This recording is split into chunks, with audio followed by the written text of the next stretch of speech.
বাড়ির পাশেই গন্ধপাতালি গাছ হয়ে রয়েছে, তাই ওখান থেকে কিছুটা পাতা তুললাম সন্ধ্যায় বড়া করব বলে।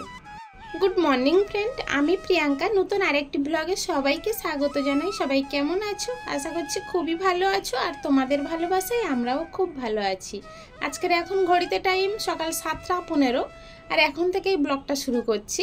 সকালে চা করতে করতে তোমাদেরকে গুড মর্নিং বললাম, তার কারণ সকালের অন্যান্য কিছুটা কাজ হয়ে গিয়েছে, যেমন উঠান ঝাড় দেওয়া, ঘর ঝাড় দেওয়া, বাসি বিছানা তোলা, ঘর মোছা, এই বাসি কাজগুলো সব সারা হয়ে গিয়েছে। তবে কেউ ঘুম থেকে ওঠেনি বলে আমি চাটাও বানাতে পারছিলাম না। সবাই ঘুম থেকে উঠে যাওয়ার পরে তাই এখন চা বানিয়ে সবাইকে দিয়ে একেবারে গ্যাসটা পরিষ্কার করে নিচ্ছি। ওদের চা খেতে খেতে আমার গ্যাস পরিষ্কার হয়ে যাবে।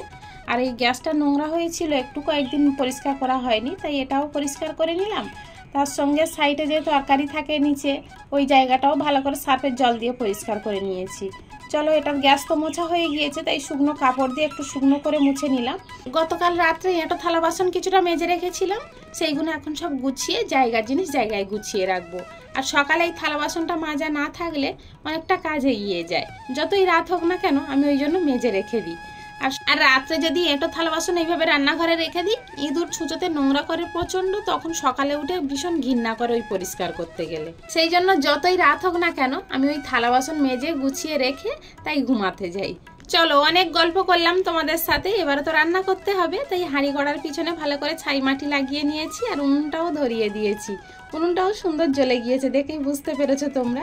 আর তৃষ্ণার বাবা বাজার থেকে আজকের একটা ছোট্ট মাছের মাথায় একটা পোনা মাছ এনেছিল, তাই ভাবলাম মাছের মাথাটা দিয়ে কুমড়ো পুঁইশাকের ডাঁটা দিয়ে একটু চচ্চড়ি করব। বাড়িতে উঠানের পাশে কয়েকটা পুঁইশাকের ডগ হয়েছিল, তবে বর্ষার সময় জল জমে যাওয়ার কারণে সেগুলো পচে যাচ্ছিল। তাই আমি তৃষ্ণার বাবাকে বললাম বাজার থেকে একটু কুমড়ো এনো, আর বাড়ির ওই পুঁইশাকটা কেটে একটু চচ্চড়ি করে নেবো। তৃষ্ণার বাবা কুমড়োও এনে দিয়েছে আর মাছের মাথাও এনে দিয়েছে। তবে মাছের মাথা দিয়ে কুমড়ো আর পুঁইশাক ডাঁটা রান্না করলে না ভীষণ খেতে ভালো লাগে। আর যে ছোট্ট একটা পোনা মাছ এনেছিল, তৃষ্ণার বাবা তো মাছ খাবে না, ওই মাছ ওনার খেতেই ভালো লাগে না, তাই আমাদের মতো করে অল্প একটু পাতলা ঝোল করেছি ঝিঙে আলু দিয়ে। আর বাজার থেকে তো অনেক সবজি এনেছিল, সেগুলো আমি তো গুছাতে পারিনি কাজের চাপে, তাই এখন রান্না শেষ করে এখন চলে এসেছি সবজি গুছাতে। কিছুটা বরবটি এনেছে, কিন্তু এগুলো যদি ওই উপরে রাখি শুকিয়ে যাবে। আর বাঁধনটা খুলে দিলাম, দিয়ে মেঝের এক সাইডে পাতিয়ে দিলাম ঠান্ডাতে। কেমন থাকবে তাও জানি না, তবে যাই হোক ওই পর্যন্তই ভিডিও ক্লিপ দুপুরে নেওয়া ছিল, আর কোনো ভিডিও ক্লিপ নিতে পারিনি। এখন বিকাল বেলায় আমাদের বাড়ির পাশে ওই গন্ধপাতালি পাতা হয়ে রয়েছে, আর তৃষ্ণার পেটটা খুব একটা ভালো নয়। সেদিন অনুষ্ঠান বাড়িতে খেয়ে ওর শরীরটা ভীষণ খারাপ যাচ্ছে, আর এই পাতা তো পেটের জন্য খুবই উপকারী, তাই জন্য আমি বিকালে কয়েকটা পাতা তুলে নিচ্ছি। আর ও তো ভেজে দিলে খাবে না, ওকে একটু বড়া করে দেবো, হালকা তেলে একটু বড়া করে খাওয়াবো। তাই কচি কচি পাতা দেখে এই এক মুঠো পাতা তুলেছি, তবে এতেই হয়ে যাবে। পাতার ভাগটা বেশি দেবো, আর আজকের বেসন দেবো না, যেহেতু পেট খারাপ।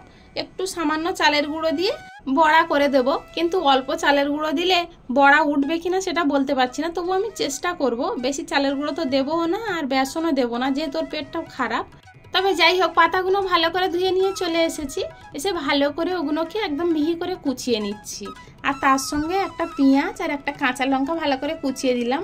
লঙ্কাটাও খাবে না, বেছে ফেলে দেবে, কিন্তু একটু টেস্ট হওয়ার জন্যই লঙ্কাটা দিলাম। তবে মোটা মোটা করে দিয়েছি, বড়ার মধ্যে দেখা যাবে যে লঙ্কা রয়েছে, তখন ও বেছে ফেলে দিতে পারবে।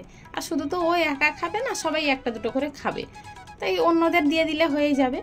এই পাতার মধ্যে অল্প একটু চালের গুঁড়ো দিয়েছি, দেখলে পরিমাণ মতো লবণ হলুদ দিয়ে ভালো করে মাখিয়ে এই অল্প তেলের মধ্যে ভেজে দিচ্ছি।